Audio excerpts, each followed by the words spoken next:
Hello everyone, welcome to a brand new edition of the Triple Trio, our weekly look at all things international racing through a Hong Kong lens with the best form analysts in the business, and Clint Hutchison, and of course the golden boy Raymond Shandai, who's in the Hall of Fame. That's how good of a jockey he was. Hello Hutch, lots to talk about. Huge week last week, massive week coming up. Yeah, we've got a lot to look back on and forward to. It's a real feast of racing this weekend all over the globe. Races in New Zealand, of course, and Sydney, Melbourne. So we've got a lot to get through. We certainly do. And our special friend, the Golden Boy, is in a part of the world which is about to be hit by a cyclone. So our thoughts straight away go to everyone in Queensland. Golden Boy, how are you, mate? Cyclone's getting close to you. Yeah, well, I've got a view out onto the beach, and the beach is a mess at present. The waves are very big, but it's okay up here. I'm on the 34th floor, and trust me, what I've had in Hong Kong, and Clint can verify this, has been a lot worse than here. But it hasn't hit yet, so we won't know until it hits tomorrow morning. Let's hope everyone stays safe. So our thoughts are with you. We've got a lot to reflect on, but let's first go back to last Sunday, and the team was on fire. And I also thought there was a first starter in race 1, Clint, number 9, Justify flying. His 2 trials have been very good. He trialled good overseas, and it's not a very strong class 4 up the straight. The Justifying opens right up, and here's a very impressive debut win. He blitzes the Justifying first. I mentioned about some of the form coming out of the Classic Cup, and I think the feedback from Christoph Soumillon with Fast Network would have been he doesn't stay, so he'll be out of the Derby picture.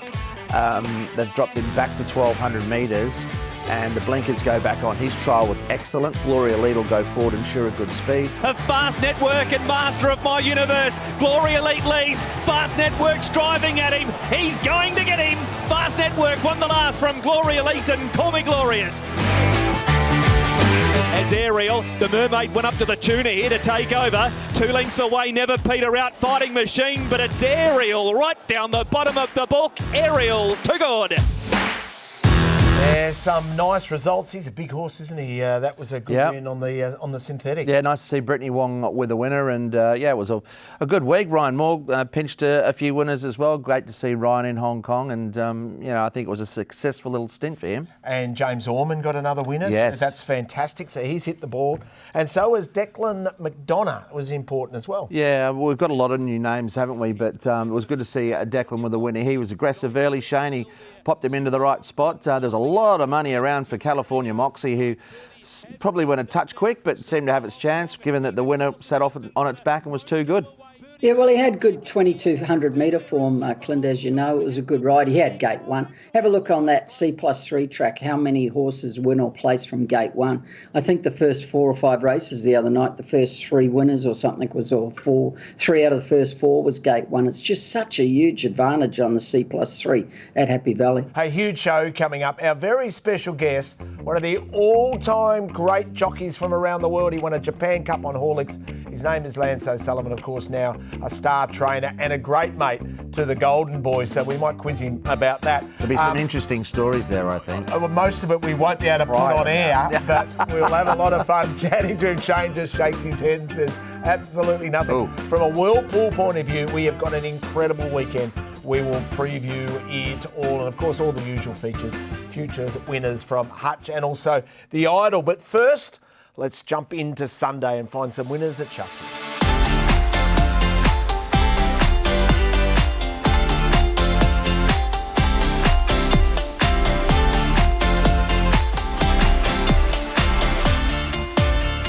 Sunday at Sha Tin. Hutch, let's start with race number 8, which is a Class 1 and it's over 1,200 metres. Yeah, I've got Drombeck Banner, the favourite here in my early rated price around that $4 mark.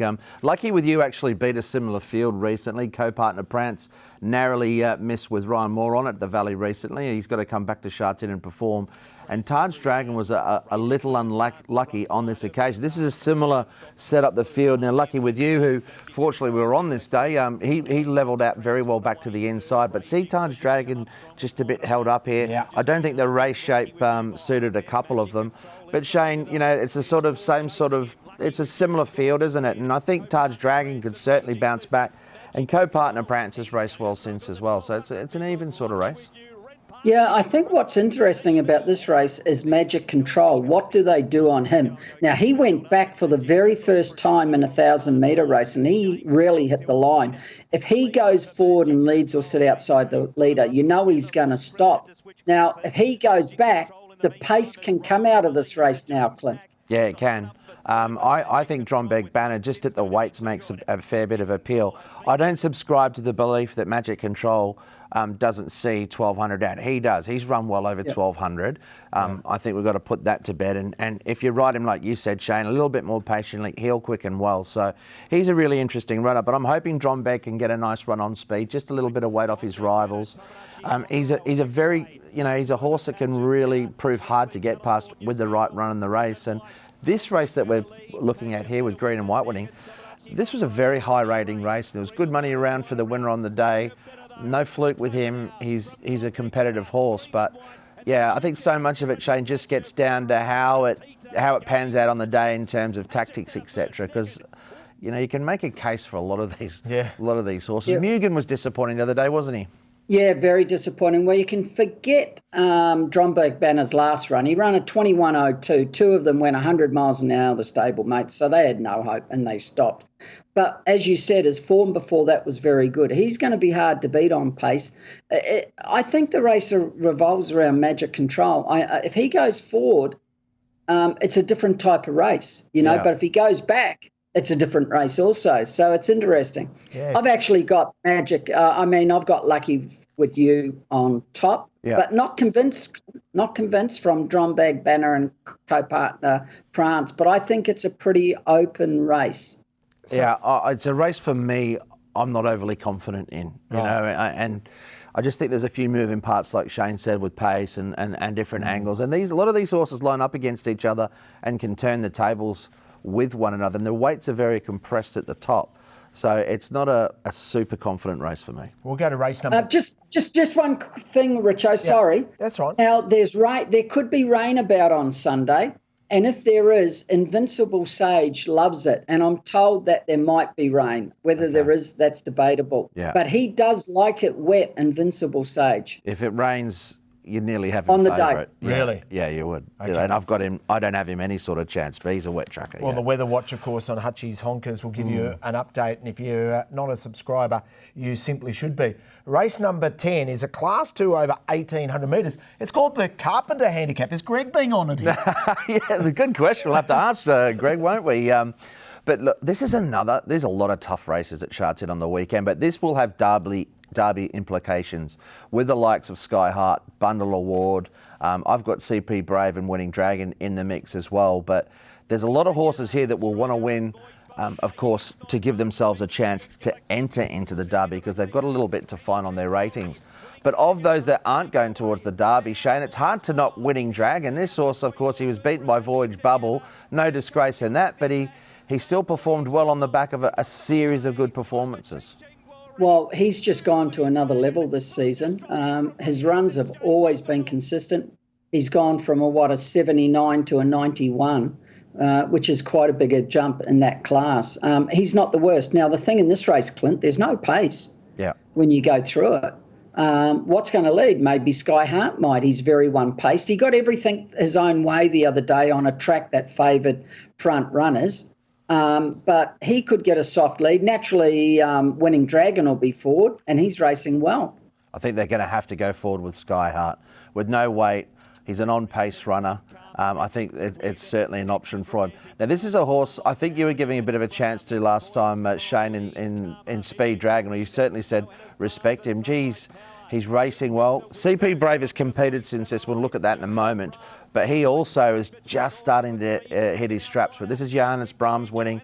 He'll go towards the Derby. But Speed Dragon was terrific here. It's a strong race, that. Like the third horse, Sunlight Power. Well, here's CP Brave back a bit. And this was only his second run, I think, for the season, if I remember correctly. And he's had 3. But he'd only had 2 this time because he had an injury. And he hit the line nice, and he's only going to improve with this. And his form at Charlton over the 1,800 is quite reasonable. It's pretty good. Yeah, he might be able to race a little bit closer if there's no pace, but he's better off back a bit. Yeah, that run suggested to me he's nearly ready now, because I don't think he's a Happy Valley horse. CP Brave I'm speaking of. I think Chartin's a big, big tick for him. They don't need to lead with Helene Feeling either. I don't think you'll see that, but another horse that's racing well. But yeah, it's certainly open. I lent towards the horses that are getting a bit of weight relief coming up in grade. I think they'll both run well. But you could make, Shane, I think a case for about 4 or 5, maybe 6 runners in that race. Oh, 100% you can. It's a very open race. And you ended up with the 4. I've got CP Brave from Speed Dragon, Sky Hard and Winning Dragon, and I could be wrong. The other one, which is interesting, he's got a bad gate. I wished he had got a good gate, was Markwin. Now, last start he was given no chance. His run was from the 800 to the 200, and people will think that he doesn't run 1800, but with the right run he will. He was very wide from the half mile making his run. You can't do it. Yeah, so maybe ridden a little quiet there from a wide gate. Take your medicine. Race number 11. Let's get a selection here. Hutchin, we're going with a horse that I'm very keen to keep following. Yeah, this is a good race. There's some horses in excellent form here. Light Years Charm was an effortless win recently last start. I might bring him a little bit on my current rated price, or the early rated price at $4.40. Brilliant Express was explosive. Sunstrider's another last start winner. Dragon Joy's had some excuses. It doesn't end there. The tempo this race we're looking at, Shane, wasn't overly strong. He had a charmed run, Light Years Charm, but he was dominant. And once again, David Eustace will want to be winning on the weekend to get this horse, or certainly run very well to get him into the Derby.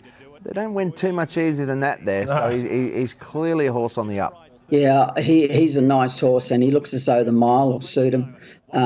Here's Brilliant Express. He took something different here, did something different. He led on him, and he kept running this day.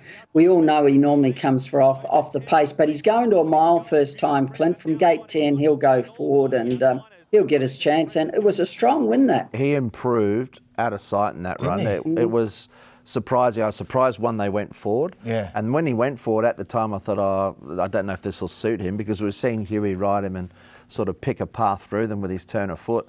But he went to another level. And he just kept climbing over the ground. He loved it. I feel in my early price, I might have him a fraction big.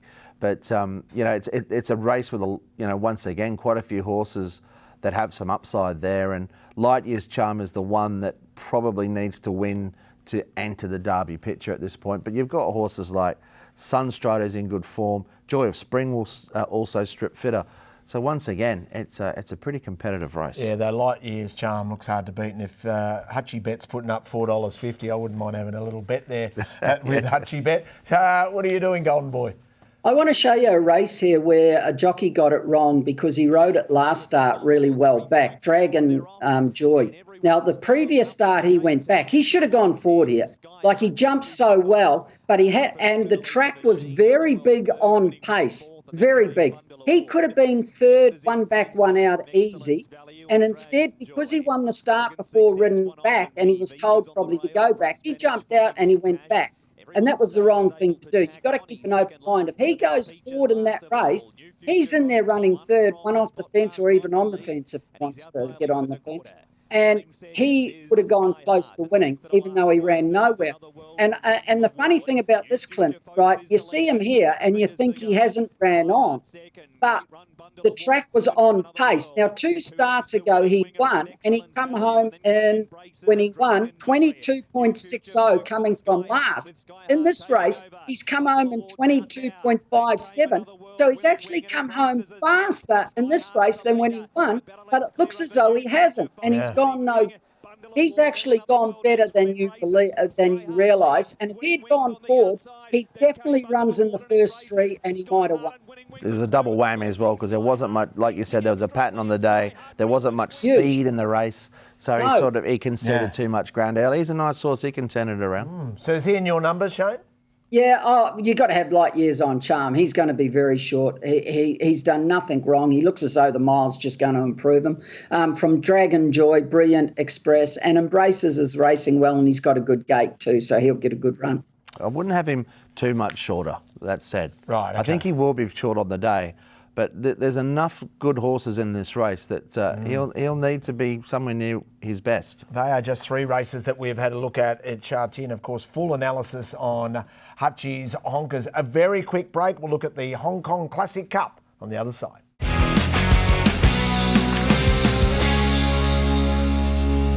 Well, the road to the Hong Kong Derby got very interesting last Sunday, Hutch, with that Hong Kong Classic Cup. What a win to Ruby Lot. It was unbelievable. Yeah, it was a great performance from Ruby Lot, and I think it did make the picture a lot clearer with regard to the Derby. The Classic Cup can throw up some strange results.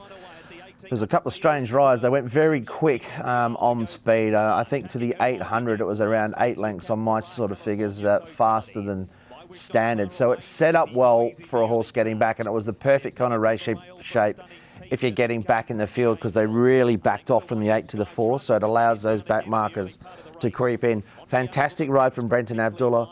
Johannes Brahms, who's third last in the mauve colours, he was a bit unlucky. He should have finished a bit closer. But yeah, the early pace really put the pressure on. And from that point of view, Shane, I think My Wish, who was in 5th position, he was close enough to that speed. He was brave, this as we see the move in the yellow colours from Huey Bowman. But I thought My Wish was still pretty brave. He went really well, because after 100 metres to 200, I said I didn't want to be in anything in the first half of the field. The winner and the place getters, I thought, were always going to come from back. It's when they run a 21.8 over 1,800, they've got to. It's just too fast. They went silly. Noisy Boy was given no hope in front. He weakened. But My Wish's run was really good, because he kicked off a fast pace, and then they run over top of him, and he was always going to be suspect at the 1,800. Brendan gave his horse a lovely ride, Ruby Lot, but he just had the best run, back, waiting, covered, didn't cover ground even though he was 3 deep because he had cover, and then he come out here, and all he had to do was quicken up a furlong and he wins. You know, and it's going to be different in the Derby, Clint. It's not going to be like it could be. He doesn't need to be that far back. A lot will get down to barriers. But I'll tell you what's still good about the winner. You know, he's run the 16th best final 400 metres off a very fast speed. Yeah. 2,000 metres I don't think will be any issue for him whatsoever. He doesn't need to get all the way back there either. I mean, and we heard from Brenton, he thought, I thought after the Classic Mile run that the barrier was costly for him. The pattern was a little bit against him there, and that was a steadier run race. This race was a lot more stronger run, and Ruby Lot's run well in both. So I think he deserves his billing, and he deserves to be, Shane, at the top of the chances in the race for sure. Oh, 100%. I know one thing. My ride, I wanted to ride, he's got a problem for sure, Mickley. I don't want to be on him now. He ran last and a long last. You know, he's got he bled. He had an internal bit of a bleed 2 starts ago, so obviously he hasn't got over it, because he should have run 4th or 5th, and he runs 4 lengths last. Okay, so Mickley's out for you in your calculation, Shane, from a Derby point of view.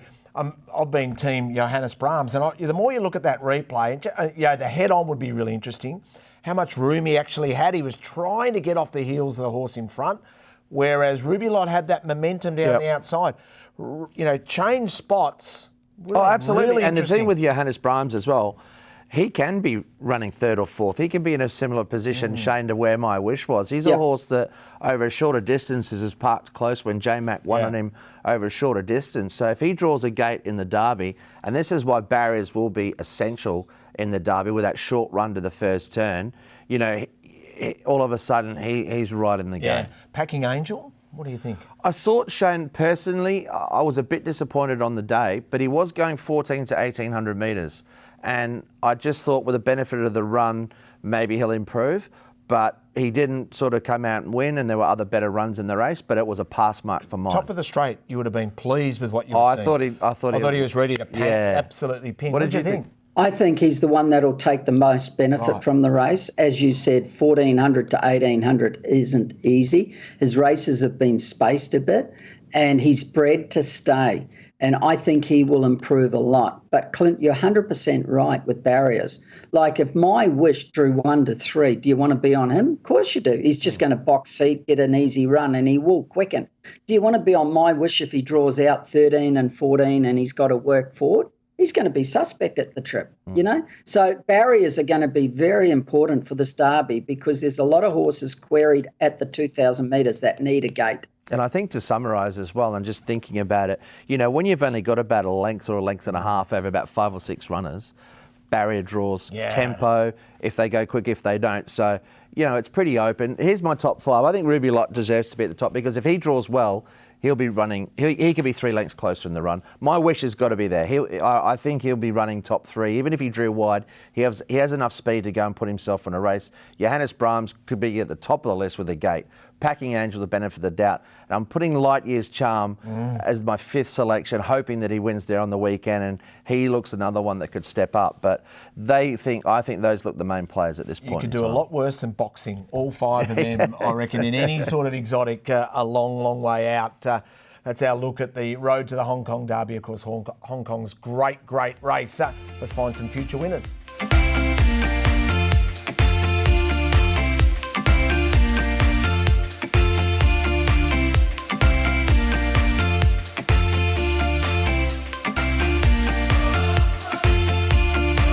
HUTCHI'S form files, finding future winners. Let's start with, who's the top-rated performance of last week? Well, it was one that was well tipped from Shane, of course, justifying. Look, it's never that easy on your debut to win in Hong Kong, but usually if they do, they can go on with it. This horse was really well backed. As Shane said, he trialled really well. He looked sharp. He manages to cross this field, and there was some pace in the race, but he was blistering early, but I really liked him late as well. Great. We spoke about riders finding this outside fence. The false rail is in, but it's still a better spot to be. But love the ride from Luke Ferraris, well prepared by Casper Founds, and this is actually one of the higher rated performances from a debutant I've had all season. Shane, he's run 55.5 seconds here for 1,000 metres for a horse having his first start. We get a good line on the rest of them. This was very good. When they run that time, 55.67, a young horse having their first start, they always win again, Clint. You see it all the time. They win a couple, 2 or 3. They might go to class 2 and stop, or, they reach their mark, but they normally go pretty quick and win a couple.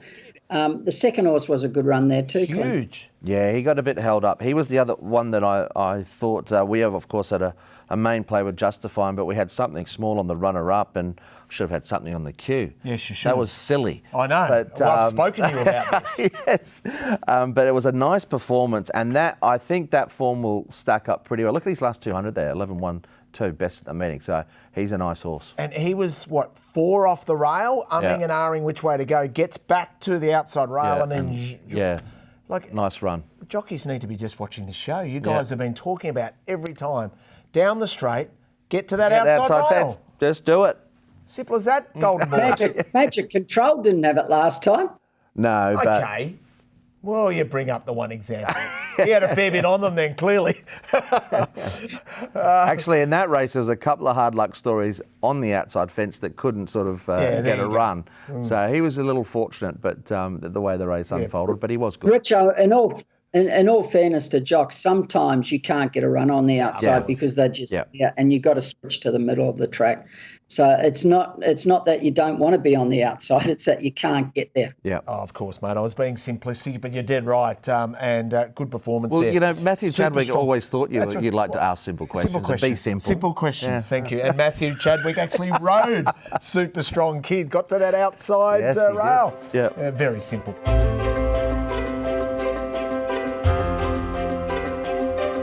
Sweet in defeat, who jumps into the Sid fight? Not a lot this week. I thought obviously Super Strong Kid was one that we'll follow, and this was a good run. This was our main bet on Wednesday night. I don't know if he would have won. He got a lot further back than I thought he would from a nice barrier. I thought he'd be sort of at worst 3 pairs back, 1 off, but he just I don't know, Shane. I've watched it a couple of times. He sort of just couldn't. Kind of the way the race unfolded, couldn't find the right spot, and then he had a horse, I think it was Toy Saltira on his outside, Lowell sort of back 3 wide, no cover, just hanging out there, and he, I don't know, just didn't work out well for Mission Strike at all, but obviously Ryan was positive on the winner. Beauty Alliance went forward, found the 1-1 and was too good. But stay with this guy, he was huge. I think he wanted to be closer, but the can't get me wrong. Can't go wrong. Can't go wrong. He didn't want to go to the fence. Yeah. So he was going to be 3 deep. So he thought, I've got to come back a spot instead of pushing. Look where he ends up in, here. He's honestly, he's standing the winner who's just peeled off, and there's a horse that sort of goes amiss here. But he's standing him up a good 8-9 lengths. At least. Yeah. At least, and he's still last at this point. If it wasn't enough with the horse on his outside, sort of, holding his spot where he couldn't improve, even at this stage he gets taken even wider, bumped again. What did he cut the margin down to? About 2 lengths. Like, it was a huge run in defeat. He'll be good at Chartin, Clint. Yeah, and it's Mark Newnham's stable. Luke, Wow, it just didn't pan out for him, but that was his third local run. Look at him get home here. That was his third local run. He'll be even better next time. Just forget that, or give him another chance, put it that way. Mark Newnham, 30 wins for Flying. the season. Going really Absolutely flying. Talk about the Australian flag flying. Equal leaders, David Hayes and John Size on 36 wins, if you don't mind. A bit of swagger with Hazy. No Kiwis right at the top there. Hey, did you notice that? Yeah, nothing. Yeah. Just check your mic there, Shane. Is it still working? Sorry, what? I'm waiting I for him think I've got a problem with the sound. I'm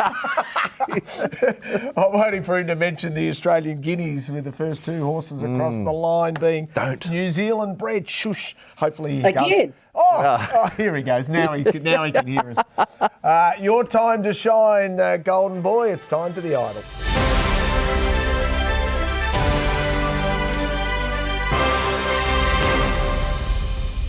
Golden Boy, who caught your eye from an Idol point of view?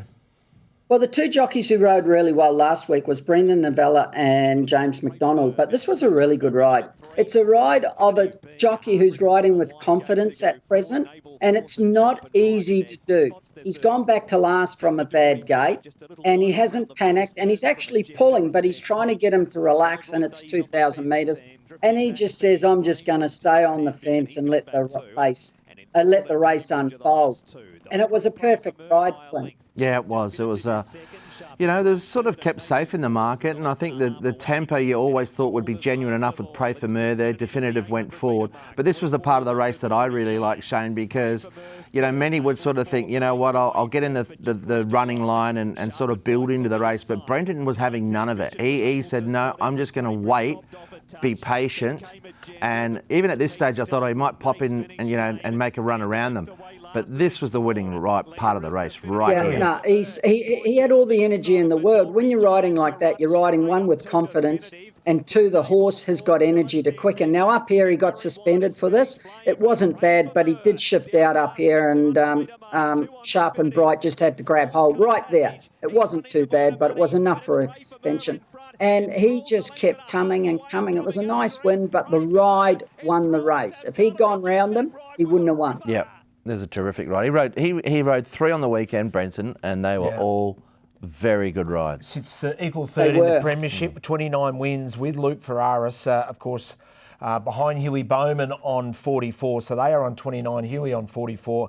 And 40 ahead is Zach Burton on 84. So get well soon, Zach. He'll have the lead by the time he returns from that broken toe. Any other rides caught your attention? I thought this one on Wednesday night was just wrong instructions, or wrong, whatever you want to look at it. Samarkand. I thought he would lead, and there was no pace in the race, but the inside horse did go along. But if he'd committed and gone forward, he could have got the soft lead and pulled up, and he probably would have won. But he decided not to, and before you know it, he's 3 back, 1 out, and it just wasn't the right place to be on a horse like that. And I was shocked that he didn't press the lead early. So he ran well, Clint, because if you have a look at the turn, he's out 6 wide, getting pushed out, whereas he would have been in front. Oh, I couldn't agree more, Shane. It was a perplexing sort of tactic. I'm not sure, like you said, whether it was instructions or not. But in a race one that lacked pace, there's no leader. Ivy League doesn't lead. Divas 12 can go forward. This was a great opportunity for Samarkand to be running 1-2. He jumped well. He could have been there for fun. And he's not the horse with a turn of foot like a few of these others. He doesn't quicken. He can be good off a strong speed. He's been beaten a length. He settled 2 pairs back further than he needed to. I couldn't agree more. I was a little surprised at how it all unfolded. I think he would have won the race had they gone forward. And some might say, he'd been a bit critical and he had his chance. Not with this horse. And when you know them in Hong Kong, and it's little things, isn't it, Shane? Yeah, he should have won, I thought. I honestly did. If he jumps positive, controls the race, nothing would have taken him on in front. Yep. And he would have cleared the Ivy pretty easy if he wanted to. He would have given up. They did go along a bit. They ran a 27.8 or something, or 27.9, which isn't slow, but he would have headed him and been very hard to beat. Well, Brendan at Vella is the one who's taken over from Zach. He's riding those 2 and 3 winners now. He's getting a lot of sacks rides. James rode well. Now, Brittany Wong, I gave her 2 points for a ride on Ariel because she did something down the back. She gave up the lead. Now, normally when she gets attacked in front, she keeps going and they go too fast and they weaken. But it was a winning move by coming back and giving him a breather when she got taken on, Clint. Yeah, I agree. Yeah, it was a nice move from Brittany. Good to see her there. Fantastic. And the horse had 105 pounds. I don't know how many kilos that is, Richo, but it's not much. No, that's right. And she looked so small, and he made the horse look massive, didn't it? So well done. The leaderboard has Zach Purton on 36.5, the big mover there, Brenton Abdullah, who I know watches the leaderboard of the Idol. He does. Let's be honest, he was a little miffed how poorly he's been. Yeah, he was sort of not happy. He thought he should have got more votes because it is racing's highest honour. He thinks Shane's been a little harsh on him. Did he? Yeah. He didn't offer me anything either. That's right, jockeys. He's available for bribery. We don't don't discriminate. We don't discriminate here, if you don't mind. No auditors involved in this award, but the Idol at the moment is on its way to Huey's house. But we're not even halfway through, so things will change. A very quick break, and then we'll be joined by racing royalty, Lance O'Sullivan.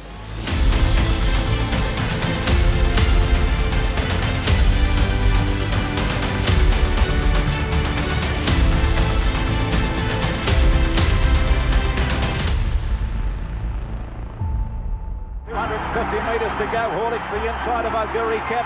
200 to go. Horlicks just shading Auguri Cap, which is coming on strongly. O'Sullivan getting desperate on Horlicks on the inside. Auguri Cap trying to peg it back, going to the post. Horlicks is going to hang on. Horlicks, the Kiwis get the money from Auguri Cap, about ahead in it.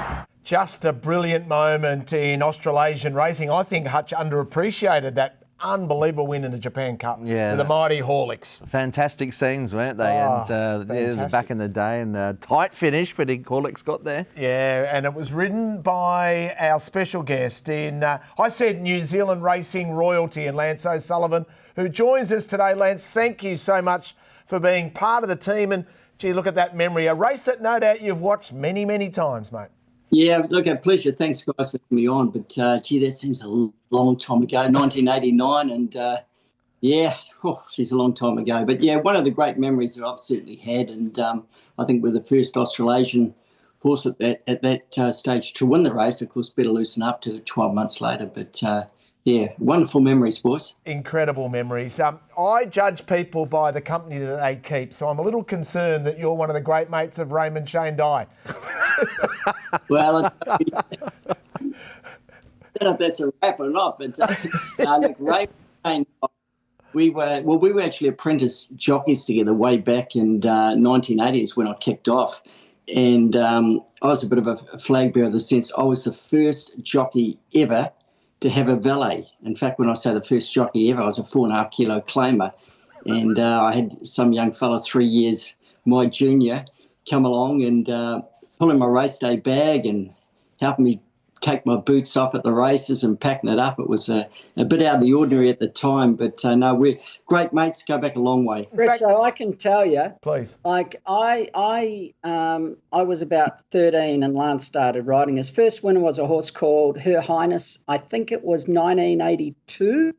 Had yellow and black colours, and it was at Te Awamutu, and it was his only ride. It was his very first ride, and he won it.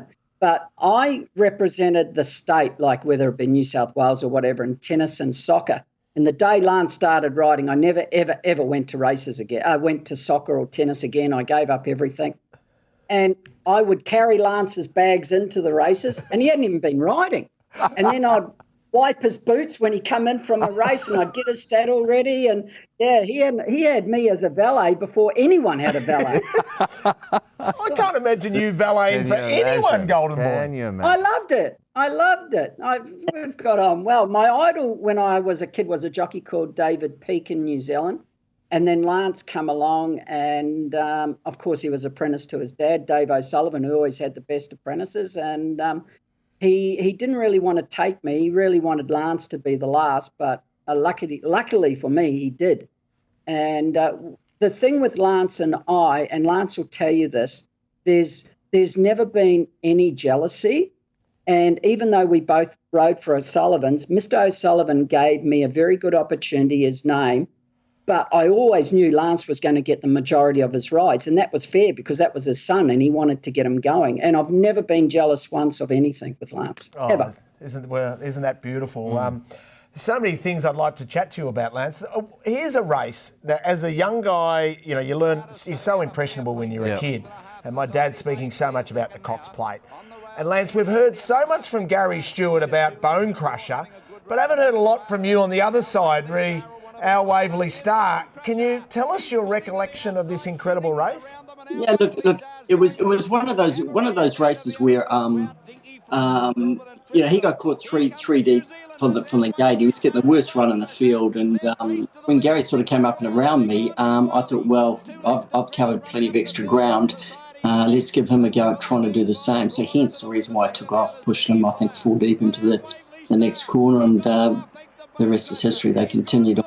We might take the latter stage of this call in as well, because it's an epic call. But the two great New Zealanders have come away on the turn. Our Waverley Star, a half-length Bone Crusher. The Big Red won't give in. Drought running on. Bone Crusher responds to the whip. The roars of the crowd. He races up to our Waverley Star. 100 out. Bone Crusher, our Waverley Star. Stride for stride. Nothing in it.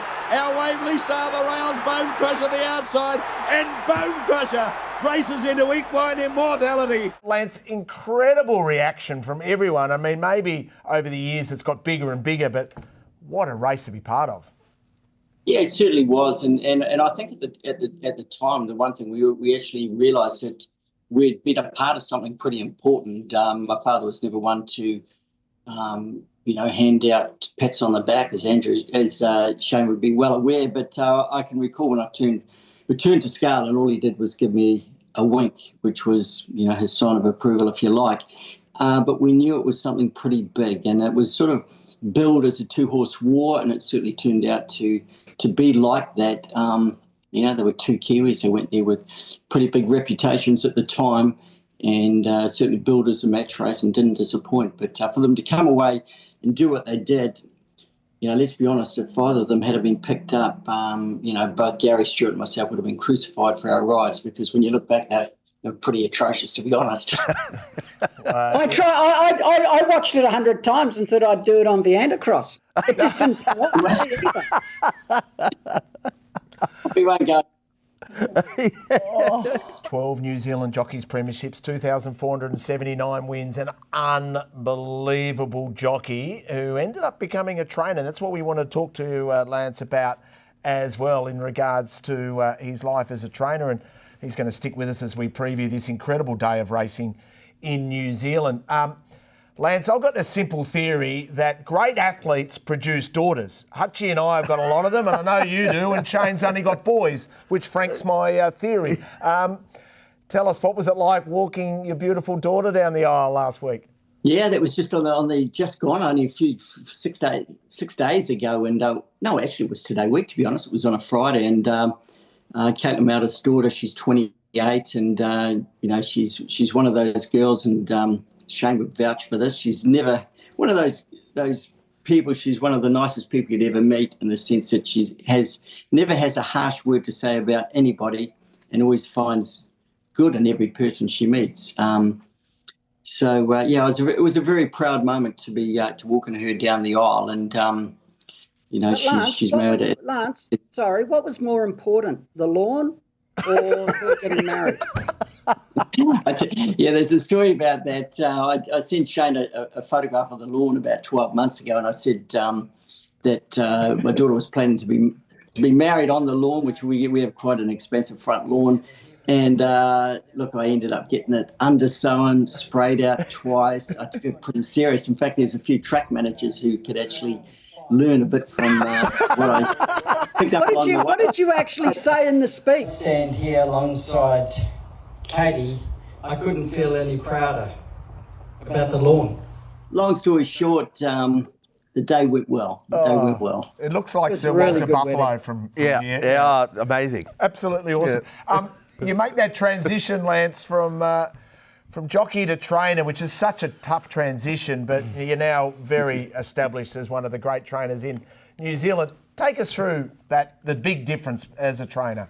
Oh, look, a huge difference. I think there's more satisfaction if you train a winner as a horse as opposed to riding one. So much more goes into it. And I have a great appreciation from, and apologies to all the trainers over the years whose horses I slaughtered and just got off and walked away, because, there's so much goes into it. Look, I currently, for the last 16 years, I've trained in partnership with Andrew Scott. And Andrew was a very good horseman long before he joined our team. We have a great working relationship, but to as I say, to go from riding them to training them, I think the affinity you actually have with the racehorse, you become far more attached because you're seeing them day in, day out, and they don't have to be the best horse, or it can be a horse who wins a race, and you become very attached to them only because they get out there, they've got a good character, they try hard, they do their best. But it's something I've never planned. Sorry, Lance, for interrupting, but you can't be that attached because you sell a lot to Hong Kong. Well, no, that's true. That is true. We sold a lot of horses. The first year I trained 44 winners. And at the end of the season, I soon worked out you training horses in New Zealand, there is no money in it. I think I worked out the guy that cleaned out the horses' stalls actually paid more tax than what I did at the end of the year on that business. So we then, as you know, Paul went up to Hong Kong. So we then set ourselves out to be a trading stable, if you like, where, we were a great feeder to Paul over the years. One of the first horses we sent was a horse called Aero Velocity. If we had kept him here in New Zealand, we gave him one start. He won a maiden on a Saturday by 5 lengths. But, if we had kept a horse like him, it certainly would have made a big difference to my training career at an earlier stage. But for years, we probably sent half a dozen of our better horses up to Hong Kong. And it's only been, I think, in the last 12 months that Paul was up there, we decided to send no more up there. He certainly wasn't in the market to buy horses anymore. And that's been a big turnaround to our stable. We sort of went from training, I suppose, about 35 wins a season to, I think this last season may have been 66. And that's the first year that we haven't been feeding the horses to Hong Kong. And this year we're on track to do a lot better than the previous season. So it certainly was a big drain on us here in New Zealand. And we always thought it probably cost us 10 winners a year, but it certainly was a lot more than that. Well, you've kept a lot of horses in New Zealand because the prize money is certainly grown in New Zealand, which is a perfect segue for us to make our way from to our global racing look.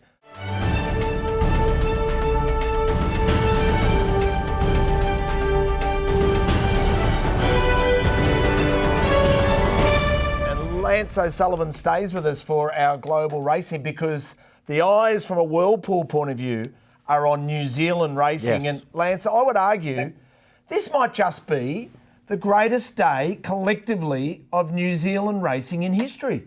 Yeah, it is without a doubt. We've got the Derby, the slot race, and the Auckland Cup. It's an amazing. I think in prize money is there's sort of close to 9 million or thereabouts. It's a fantastic day's racing. It will be very difficult to win a race. Is what we have noticed with Entain coming on board and increasing our stakes considerably. A lot more horses have travelled across the Tasman, which has made the competition far tougher. But competition's healthy. But we're not going to be winning. The Kiwis are certainly not going to be winning all of these races like they have been in the past. Yeah, it'll be great races to battened with the whirlpool and everything. I mean, we've got New Zealand, those fantastic array of races with all that prize money, and of course Sydney and Melbourne as well. So what a feast, and can't wait for it. It's going to be 2 Group 1s in Sydney, 2 Group 1s in Melbourne as well. Across it all, it'll be awesome from a whirlpool point of view. Let's highlight a couple of races in NZ. The New Zealand thoroughbred breeders, as we look at the field, a Group 1 race here. Legato, well known to many of our audience here, is horse number 1 for the Kelsos and Ryan Elliott. Campioness, I'm keen to see Campioness absolute at her best, and Mickey D jumps on here. Interesting field. Lance, take us through the key runners here. Yeah, look. I think really it's very, very difficult to see Legato being beat when you look at her last time out at the races. Look, she'd been away with an injury problem for quite some time, but she put away a very good field this particular day, and it's just only bad luck could beat her, in my opinion. She's a very good mare, as you all know, and I think it'd be very hard to see her beaten. I think only bad luck could beat her. Yeah, she looks a great chance in the race, doesn't she? She's absolutely flying. So. Yeah, Australian Guineas winner out here. Shane, I don't know if you had a chance to assess a bit of the New Zealand form? Well, that race there was her first run in a year since, I think, the Australian Cup. She's very consistent. She looks the winner. She's not hard to find. She's going to be odds on, and she stands out. Yeah, so Shane suggesting Legato. The Group 1... Well, it's known as the New Zealand Stakes. It's affectionately known as the Bone Crusher. But for Lance, chatting to you, we'll call it the Al Waverley Star New Zealand Stakes, if you don't mind. Take us through the key runners here. Oh, look at our Vencedor is in peak form at the moment. He loves Ellerslie. He's look, he dropped back last time to a mile and beat them. He sort of went from the 2,000 back to the mile, and he just beat them with ease again. Look, we've got a couple of additions to the field with Orchestral and, of course, La Creek, both are very, very handy mares. Orchestral, can she turn the tables on this horse? I would be surprised. I think he's certainly the horse to beat, and I think he will be winning. Yeah, he got a great run in the race that day. He was given a lovely ride from a young Wiramu Pin, who we actually saw over in Victoria for a little while, and he looks like, I think this looks like one of the better bets on the card, but he's riding well, young Wiramu. Yeah, Billy Pin, he's a good young rider. Shane, Orchestral, let's go back 12 months. You were talking about Orchestral as just an absolute moral in Group 1s in Australia. Of course, got one Group 1 and then slightly went amiss. What do you make of her? I got her wrong. I thought she was outstanding. Her win, and Lance can verify this, she just went through the grades. Her win in the Derby was sensational. But she hasn't done it in Australia as well as I thought. She's got a great chance. The other day it was only a mile. She goes to 2,000 metres. The mile was too short for her the other day. The 2,000 is going to suit her. But this horse, our Vencedor, he's by shocking. 2 starts ago, he won a Group 1 2,000 metre race, and he just splits them. The slot race that's affectionately known as the Kiwi. Evaporate, public attention coming across from Australia. Gee, I thought Evaporate's going to take a power of beating, and then suddenly public attention with the price. Kent Stable saying, hang on, we're going to go across as well. Yeah. Hutch suddenly went, ooh. Evaporate's got the right form. I mean, he's got the proper weight for age Group 1 form. He was enormous at Caulfield last start covering ground. You tend to think if he gets the right run on this occasion, he goes, not wins it, but he certainly finishes a length and a half or so closer. But he's been brave. Barrier 10's interesting, and he's got the right form on the board. So he's the horse to beat. I suppose it's just a thing, Shane, how much, has that race taken a bit out of him? He was caught out in the limb. Would have been quite a hard run for him, that one. But his 2 runs back, he was very unlucky the start before at Caulfield. He never got a run, and he's running against the best horses in Australia, like Mr. Brightside there and a couple of them. So these aren't, in this field, it's a nice race, but there's no Mr. Brightsides and those type of horses in it. Of course, I've got him on top. I think he'll win. He'll be midfield to Ford. Now, Lance, you've got 4 runners in this race, and I saw Checkmate. He looks a really nice horse who's improving. Yeah, look, Shane, he's a progressive horse. He's big, tall, lanky type of horse. Look, the other day is the first. Well, we're going to the slot race. It's the first time he's drawn a gate for quite some time, and he's been, the way we've had to ride him, he's sort of been plagued with poor draws. This is his last start out here at Ellerslie. Look, we thought the last bit he could have been a fraction stronger. He'd been away from the track for a little bit, but in saying that, when you look at his sectionals, the sectional that he ran between the 600 and the 400 was quite unbelievable, which probably took a bit of the finish out of him. But, from gate 3, it's probably the first time that the horse is going to have the opportunity to get an economical sort of a run during the race. We do like the horse long term. He's very progressive. We elected not to go down the Derby path and instead, run him in the shorter race, the slot race over 1,500 metres. But, we certainly think he'll run well. Yeah. Is he the best one out of the 4 for you? Look, we have another filly there called Sapido, and there's not a lot between the two. I think the good thing about Safita is she'll jump, she'll go forward, and she won't be too far away on the run. Very professional. She's very safe. Who's the best on raw ability? Possibly him.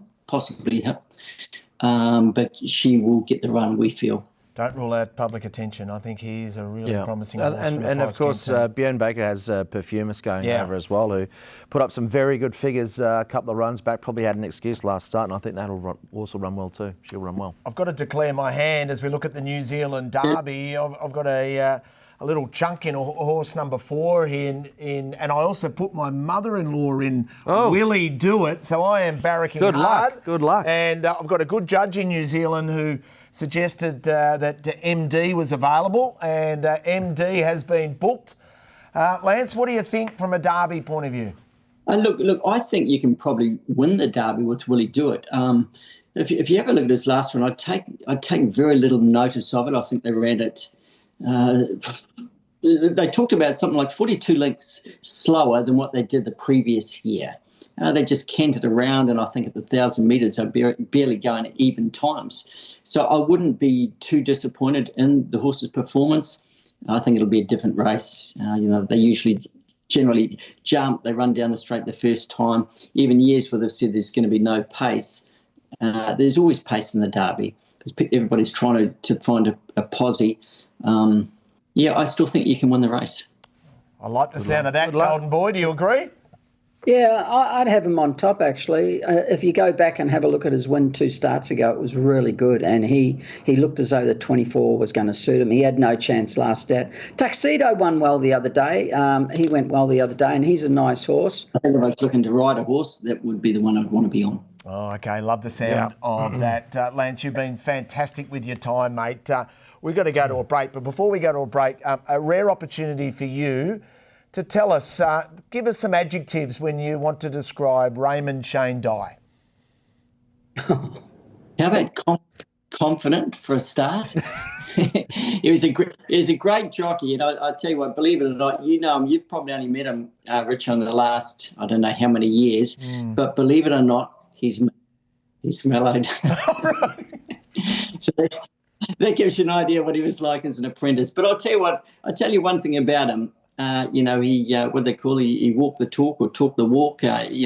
What he said, as we all know, with his record as a jockey on the track, he delivered. He just and that's why people sat up, took notice of him, and that's why we're still all listening to him here today. Well absolutely said. Beautifully said, mate. We love him. Don't worry about that. Thanks so much for your time. We've loved going down memory lane. We'd love to do it again soon. Now concentrate on getting rid of that other daughter, Lance, getting her married to save your money. You've got one to go. You've got rid of one. Get the other one gone and you'll be right for life. It's going to save you a fortune. I'm keeping the lawn in shape just in case. He doesn't look like he's struggling. He's got a Ralph Lauren polo T-shirt on, so he's going well. Lance O'Sullivan, our very special guest. Thanks so much. We will continue our look at the Whirlpool races. Incredible weekend for the Whirlpool. 2 Group 1s in Sydney. We'll preview those on our social media platforms. We've just looked at New Zealand, which is outstanding. 2 big Group 1s at fabulous Flemington, the All-Star Mile and the time-honoured Newmarket. The All-Star Mile, are you with the champ? Yeah, smaller field, but a great race. I think you can make a genuine case for 3 runners in it. And I think Brightside will win again. He's going for his 10th Group 1, and I think another will provide most resistance. And I think also probably have the Quinella with Tom Kitten, who was a bit unlucky against him the other day. But he just keeps turning up and winning, this guy. This was, of course, when he was beaten by another will first up, but he's had another run since. He's just an elite performer, and it'll be a great race, Richo, that's for sure. No doubting that. Shane, how do you line them up? Mile at Flemington, these 2 horses in particular? Well, there's not much between them, and you know what you're going to get with Mr. Brightside. He just tries no matter what. He's not going to be a far away. I'm going to go Tom Kitten. He doesn't normally go as well second up. He's going to have the sit on those horses. He'll be behind. They should go a lot. I think Rise at Dawn will lead, and Mr. Brightside might push forward and less light and Ferrety Man does. But I'll go Tom Kitten. But just to be different. But it wouldn't surprise me if one of the others won. Yeah. It's a good race. I've got Mr. Great Brightside as the horse to beat, but I actually think the Quinella is a tissue for Chris Waller. Absolutely loves Flemington. Flemington, 1,600 metres. I can see her flashing late at Mr. B after he gets rid of all the other challenges and exposes a little softer underbelly, and maybe she might be able to charge at him. What a great race the Newmarket is. I love it's quintessential Australian racing, isn't it? Spread at the weights, top weight 57, bottom weight 50 kilos. Who wins? Yeah, I think once again, a lot of horse you can make a case for. Look, I'm going to box up a Quinella in the race, Richo. I think there's just too many chances. I think Ray Magnirio's got a good chance. Stretton Angel's got a good chance. I think Headwall was very unlucky in an Oakley plate. And Jolie Star I'm throwing in as well, who's the favourite. But it's time for her to step up. Yeah, Shane, what did you make of this ride? K-Mac, 3 wide, no cover. He come under a lot of criticism in a slowly run race where he was posted. What did you think of her performance, more importantly? Probably a little bit disappointing, but when it jumped so well, it just jumped first. It could have been outside the leader in 2 hops, but he didn't want to be. If it's outside the leader in 2 hops, it wins the race. It hasn't gone bad. It'll be interesting. I think it's got a great chance anyway. Here's the Lightning. So this is weight for age. And keep in mind, the 2 form references we're talking about are weight for age.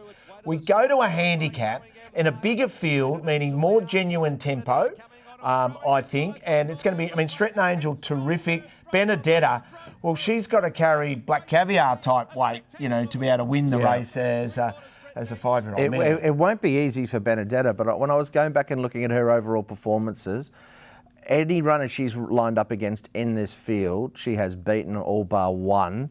So she's better than them, but she's got the weight to carry it as well. So what do you do? How do you? Oh, you've been around. Well, I'm betting. I'm taking Quinellas. I think it's that kind of race, to be honest with you, and I think there'll be a bit of value in it. Shane, did you have a thought? I've got to stick with Jolie Star, I should say. She's very good. And the one Clint mentioned before, number 12, Headwell.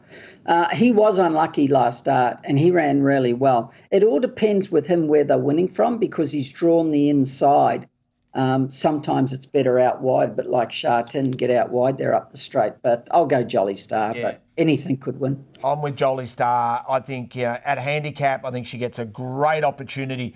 Now, there's a couple of really good roughies for mine. You'll get $30 roughly, I think, on the day with a Straka. Drawn the right part of the track, good run in the Oakley plate. And Karis Teeton rides Gatsby's at 50 kilos for Chris Waller. Chris has won the race in the past with a 3-year-old by the name of Brazen Beau.